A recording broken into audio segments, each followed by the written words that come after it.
antara kebangkitan dan kenaikan Yesus ke surga. Shalom Bapak Ibu dan saudara-saudari yang dikasihi Tuhan. Hari ini kita akan merenungkan sebuah pertanyaan yang sering muncul ketika kita membaca Alkitab. Mengapa Injil Lukas pasal 24 seolah-olah menggambarkan Yesus naik ke surga pada hari kebangkitan itu juga? Tetapi Kisah Para Rasul pasal 1 dengan jelas menyebutkan bahwa Yesus baru naik ke surga 40 hari setelah kebangkitan. Apakah ini kontradiksi? Tidak, Bapak Ibu. Justru di balik perbedaan ini ada pesan rohani yang indah bagi kita.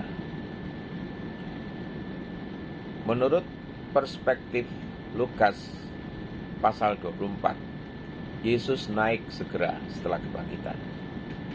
Lukas 24 menceritakan kebangkitan, penampakan Yesus, dan lalu seolah-olah Yesus segera naik ke surga. Mengapa Lukas menulisnya ringkas seperti ini? Karena fokus Lukas adalah Yesus yang sudah dimuliakan, Bapak Ibu ya. Pesan teologisnya jelas. Kematian tidak bisa menahan Yesus. Dan sekarang ia hidup, berkuasa dan dimuliakan di surga. Kadang di dalam hidup kita butuh melihat gambaran besar ya. Kemenangan sudah di tengah Yesus ya. Kita tidak perlu tahu semua detail untuk percaya bahwa dia sudah berkuasa begitu. Nah, menurut perspektif Kisah Para Rasul, itu Yesus justru naik ke surga 40 hari. Berarti 40 hari dia ada di bumi. Naik ke surga maksudnya setelah 40 hari ada di bumi ya. Kisah 1 itu menjelaskan bahwa Yesus itu menampakkan diri selama 40 hari kepada murid-murid, mengajar mereka tentang kerajaan Allah. Angka 40, Bapak Ibu, bukan sekedar hitungan hari ya, tapi juga simbol Israel. 40 tahun di padang gurun ya. Musa 40 hari di Sinai dan Yesus 40 hari dicobai di padang gurun. Artinya 40 hari adalah masa persiapan rohani, Bapak Ibu. Sebelum Yesus naik, ia mempersiapkan murid-muridnya siap menerima Roh Kudus. Aplikasinya bagaimana? Tuhan sering memberi kita waktu persiapan sebelum kita itu melangkah ke musim yang baru ya. Jangan terburu-buru. Kadang masa tunggu adalah masa pelatihan iman kita.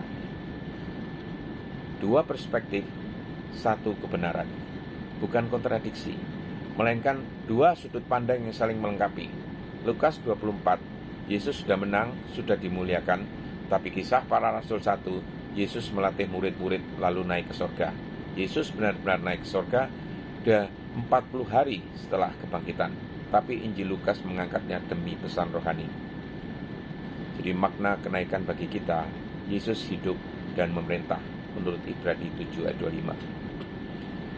Kita punya imam besar yang selalu menjadi pengantara bagi kita ya.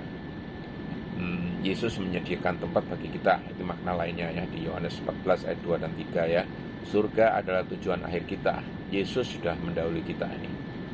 Yesus memberi amanat agung di Matius 28 ayat 18-20 atau di Kisah 1 ayat 8. Kenaikan bukan akhir, melainkan awal pelayanan kita di dunia dengan kuasa Roh Kudus. Saudara-saudara, Bapak Ibu sekalian, baik Injil Lukas maupun Kisah Para Rasul sepakat bahwa Yesus sudah dimuliakan di surga. Perbedaan detail waktu justru memperkaya iman kita. Injil Lukas menegaskan kepastian kemenangan Kristus, Kisah Para Rasul menegaskan persiapan gereja untuk melanjutkan nilainya. Mari kita belajar dua hal, Bapak Ibu. Percayalah, Yesus sudah menang dan sudah ditahta. Bersiaplah, Roh Kudus memampukan kita untuk melanjutkan karyanya. Bapa di surga, terima kasih untuk kebangkitan dan kenaikan Kristus.